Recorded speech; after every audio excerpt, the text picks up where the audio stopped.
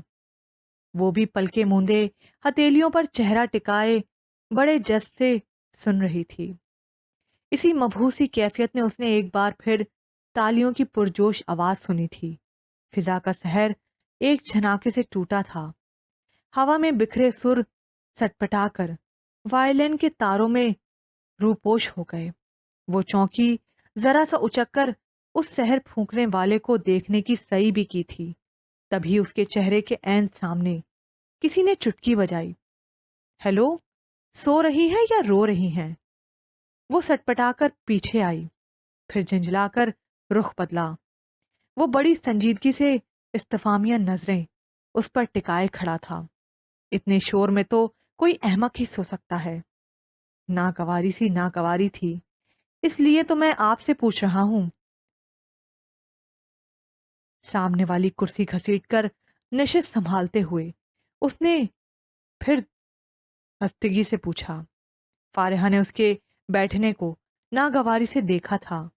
محض اس شخص کی وجہ سے وہ یہاں چھپ کر بیٹھی تھی، سب سے کٹ کر بیٹھی تھی، جبکہ وہ لاپرواہی سے ادھر ادھر گردن گھماتا ہوا کہہ رہا تھا، میں سمجھا تھا کہ آپ نے مجھے پہچانا نہیں، مگر آپ کے تاثرات کہہ رہے ہیں کہ آپ مجھے پہلے ہی پہچان گئی تھی۔ آپ بھولنے والی چیز بھی تو نہیں ہے۔ غصہ دباتی وہ بڑے ضبط سے بولی تھی۔ جواباً اسود نے اسے داد دیتی نظروں سے دیکھا تھا۔ درست، دراصل میری پرسنالٹی ہے ہی اتنی شاندار کہ لوگ مجھے چاہ کر بھی بھول نہیں پاتے۔ فارحہ کے طنز کے جواب میں اس نے اس قدر خوشگواریت سے کہا تھا کہ وہ جل کر خاک ہی تو ہو گئی۔ خاصے خوش فہم ہیں آپ، خاصے خود آگاہ ہیں آپ۔ یوں کہا ہوتا تو فکرہ زیادہ اچھا لگتا۔ خاصے ڈھیٹ بھی ہیں آپ۔ میرا خیال ہے کہ یہ فکرہ تو آپ کو ضرور ہی اچھا لگے گا۔ اب آپ کی بات سے اختلاف کر کے میں بیل سے یہ تو نہیں کہہ سکتا نہ کہ آؤ اور مجھے مارو۔ آپ مجھے بیل کہہ رہے ہیں؟ اس نے صدمے کسی کیفیت میں دریافت کیا تھا۔ تو اس میں اتنے بھڑکنے کی کیا بات ہے؟ ابھی ابھی آپ نے مجھے ڈھیٹ کہا تھا اور مجھے تو بالکل بھی غصہ نہیں آیا۔ وہ اس لیے کہ آپ بہت گریٹ ہیں، کوئی بات چاہے درست ہو یا غلط دوسرے کا دل رکھنے کے لیے فوراً تسلیم کر لیتے ہیں۔ اس نے اپنے مخصوص انداز میں شیرینی میں لپیٹ کر طنز کیا تھا، ہونٹ مسکراتے ہوئے جبکہ لب و لہجہ چباتا ہوا تھا۔ اسفت نے اپنی بے ساختہ امٹتی ہنسی کو بامشکل لبوں تلے قید کیا تھا، بلکہ یہ بھی ایک کوشش ہی تھی۔ اس کی آنکھوں میں ہنسی کا رنگ نمایاں تھا۔ آپ کو پتا ہے آپ کی ناک اتنی بھینی کیوں ہے؟ میز پر دونوں بازو باندھتے ہوئے اس نے متمسم سا استفسار کیا تھا۔ اس بات پر جہاں فارحہ متعجب ہوئی تھی، وہیں قریب آتی تحریم کو بھی تحیر نے گھیر لیا تھا۔ بوجھ کی وجہ سے فارحہ کو خاموش دیکھ کر اس نے کہا، دراصل آپ کی ناک پر ہر وقت غصے کا بوجھ اس قدر رہتا ہے کہ بیچاری ناک تھک کر بیٹھ گئی ہے۔ منطق بیان کرتے ہوئے اس نے اطمینان سے کمر پشت سے ٹکا لی تھی۔ فارحہ دانت کچلا کر رہ گئی۔ جلتی پر تیل کا کام تحریم کی ہنسی نے کیا تھا۔ اچھی لاجک ہے۔ وہ کرسی گھسیٹ کر بیٹھ گئی۔ اچھی نہیں بلکہ سراسر غلط بات ہے یہ۔ فارحہ نے تیزی سے اسے ٹوکا تھا۔ تحریم نے کسی قدر چونک کر اسے دیکھا تھا۔ فارحہ کا جارحانہ انداز اس کے لیے نیا اور انوکھا تھا۔ وہ پہلی بار اسفت سے ملی تھی اور پھر بھی اس طرح سے بات کر رہی تھی۔ مجھے غصہ نہیں آتا بلکہ آپ کی حرکتیں مجھے غصہ دلا دیتی ہیں۔ ایسی کون سی حرکتیں کی ہیں میں نے؟ میرا پیچھا تو کیا آپ نے۔ اس کا لہجہ اور انداز نہایت ٹھوس تھا۔ تحریم کا منہ کھلا کا کھلا رہ گیا۔ اسفت نے فارحہ کا پیچھا کب کیا یہ تو وہ نہیں جانتی تھی، مگر وہ اسفت کو خوب اچھی طرح سے جانتی تھی اور اس سے اس بات کی توقع تقریباً ابس ہی تھی۔ آج بھی آپ یہاں پہلے سے موجود تھیں۔ انفیکٹ مجھے معلوم ہوتا آج یہاں آپ سے ملاقات ہو جائے گی تو میں تھوڑا جلدی ہی آ جاتا، اور مجھے معلوم ہوتا کہ آج یہاں آپ سے ملاقات ہوگی تو میں کبھی نہ آتی۔ اس نے بڑی صاف گوئی سے کہا تھا۔ تحریم کے خیال میں اس بات پر تو اسفت کو برا ماننا ہی چاہیے تھا، مگر وہ ہنسنے لگا تھا۔ تحریم کو یہاں بیٹھے پہلی بار اندازہ ہوا کہ وہ دونوں نہیں لگ رہے تھے جنہیں وہ اب تک جانتی تھی۔ اسفت کی آنکھوں میں شرارت اور لبوں پر کھیلتا تبسم بے حد نمایاں تھا۔ وہ کسی بھی غیر سے اس قدر جلدی فری نہیں ہوتا تھا۔ دوسری جانب فارحہ منہ کے برے برے زاویے بنا رہی تھی۔ اس کے انداز میں خفگی اور ناراضی ہی تھی۔ چلو اس ملاقات کا ایک فائدہ تو ہوا۔ مجھے ان کی اس اضافی خوبی کے متعلق پتہ چل گیا۔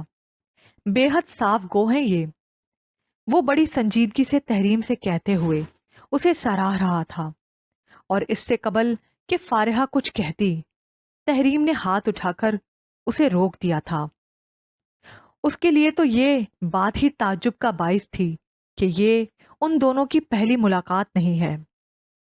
کیا تم دونوں میں سے کوئی مجھے یہ بتانا پسند کرے گا کہ یہاں ہو کیا رہا ہے؟ اس نے باری باری ان دونوں کو دیکھا۔ میں تمہاری فرینڈ کی تعریف کر رہا تھا مگر یہ برا مان گئی۔ واٹ؟ وہ تعریف تھی؟ فارحہ نے اسے کچا چبا جانے والے انداز میں گھورا۔ آپ مجھے بیل، مینڈک، مکھی سے ملاتے رہیں اور میں ان باتوں کو تعریف کی طرح وصول کرتی رہوں۔ ویل، میں نے تو آپ کی تھوڑی سی تعریف کی تھی۔ دیکھیں، مجھے لگتا ہے کہ آپ دونوں کے درمیان کچھ مس انڈرسٹینڈنگ ہو گئی ہے، اور اس مس انڈرسٹینڈنگ کو صرف مل جل کر ہی سلجھایا جا سکتا ہے۔ تحریم نے منصفانہ رویہ اختیار کیا۔ تم دونوں مجھے بتاؤ کہ اصل میں ہوا کیا ہے۔ کچھ خاص نہیں، بس اس دن شاپنگ سینٹر میں۔ نہیں، میں بتاتی ہوں۔ فارحہ نے ساری بات تمام تر جزیات کے ساتھ بتانی شروع کی، مگر ابھی بک فیئر تک ہی پہنچی تھی کہ تحریم کو اس کے پاپا نے بلوا لیا۔ اسے ناچار اٹھنا پڑا۔ میں ابھی واپس آ رہی ہوں، خدا کے لیے دوبارہ جھگڑا مت شروع کر دینا۔ میں بھی تمہارے ساتھ چلتی ہوں۔ نہیں، تم یہیں بیٹھو۔ وہ چلی گئی۔ فارحہ مصلحتاً بیٹھی رہی اور رخ بھی بدل لیا، مگر اس سب کے باوجود اسے اپنے چہرے پر پھیلے خفا خفا سے انداز کو ختم کرنے میں دقت ہوئی تھی۔ اچھا ایک بات تو بتائیں، آپ کو کتابوں سے واقعی دلچسپی ہے یا اس دن صرف خود کو لاپرواہ ظاہر کرنے کے لیے اس اسٹال پر رک گئی تھی؟ کچھ دیر بعد اسفت نے پھر اسے مخاطب کیا تھا۔ مجھے آپ جیسے کام کرنے کا شوق نہیں ہے، اس نے کہا، لہجہ قدرے دھیما اور کم جارحانہ تھا، بس وہ خفا خفا سی لگ رہی تھی۔ آپ کو کیسے پتا کہ میں کیا کام کرتا ہوں؟ اس نے پھر پوچھا تو وہ اطمینان سے بولی، میرا تو خیال ہے کہ آپ کوئی بھی کام نہیں کرتے سوائے سوائے خوبصورت لڑکیوں کا پیچھا کرنے کے۔ اسود نے اس کا جملہ مکمل کر دیا تھا۔ فارحہ نے ایک زچھی سنجیدہ سی نگاہ اس پر ڈالی۔ وہ آنکھوں میں ڈھیر ساری شرارت لیے اسے تک رہا تھا۔ بالکل، وہ کچھ اور کہنے والی تھی مگر کہا یہ۔ جواباً وہ محظوظ ہوتا مسکرایا تھا، محترمہ ڈاکٹر ہوں میں، شکل سے تو نہیں لگتے۔ بہرحال حساب چکانے کا موقع اسے ابھی میسر آ ہی گیا تھا۔ مشکل سے کیا لگتا ہوں؟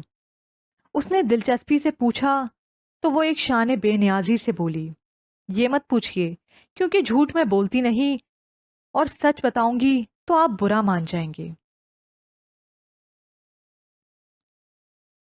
اسے کہتے ہیں مزاج شناسی۔ ابھی تو ہماری چوتھی ہی ملاقات ہے اور آپ کو تو پتہ بھی چل گیا کہ کون سی بات مجھے بری لگ سکتی ہے۔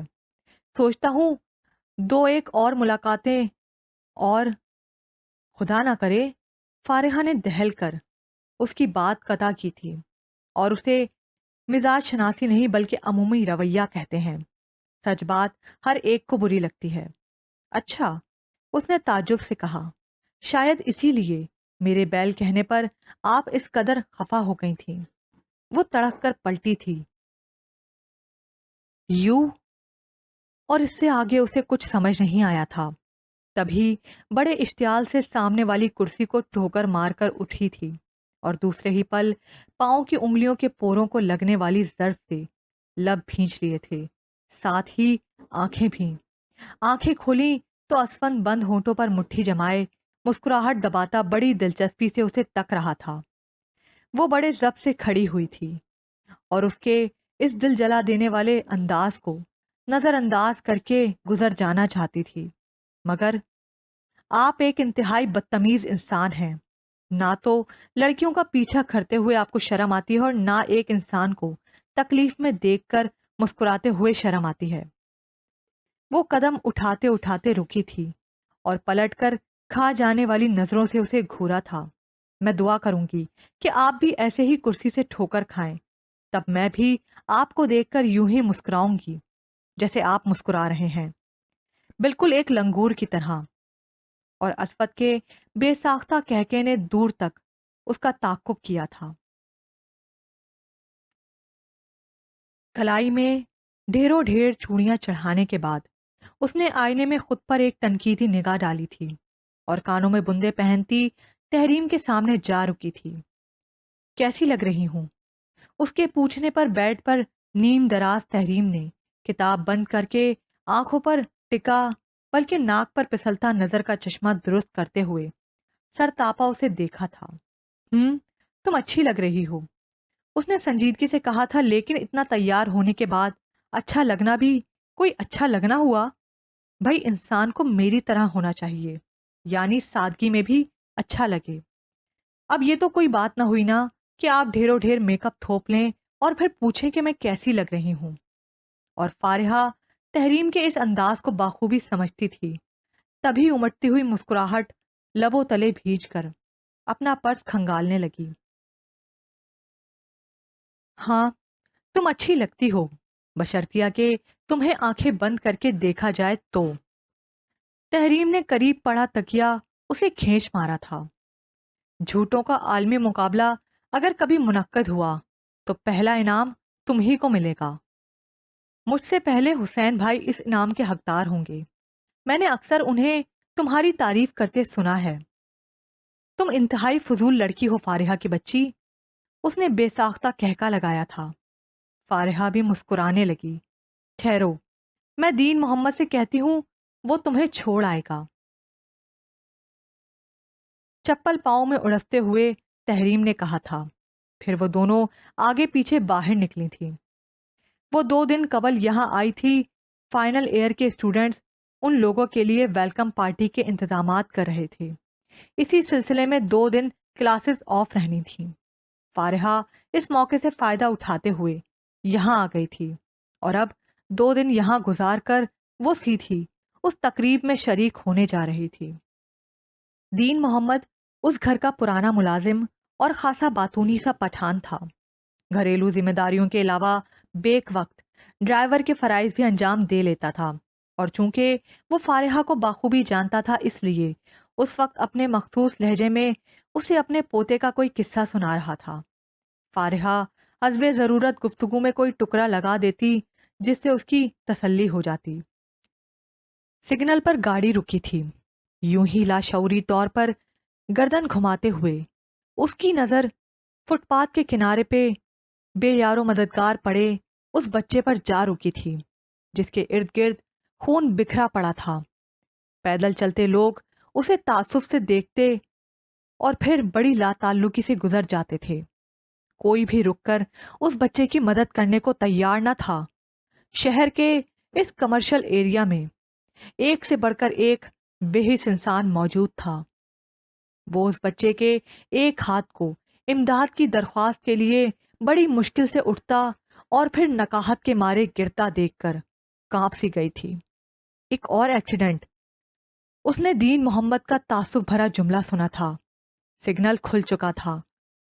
ہمیں اس کی مدد کرنی چاہیے دین محمد، اسے گاڑی بڑھاتا دیکھ کر فارحہ نے کہا تھا، مگر دین محمد کا لہجہ لاپرواہ سا تھا۔ چھوڑو بی بی، ایسے ایکسیڈنٹ تو روز ہی ہوتے رہتے ہیں۔ کیا مطلب روز ہوتے ہیں؟ اس کے لہجے میں خود بخود درشتی سی آ گئی۔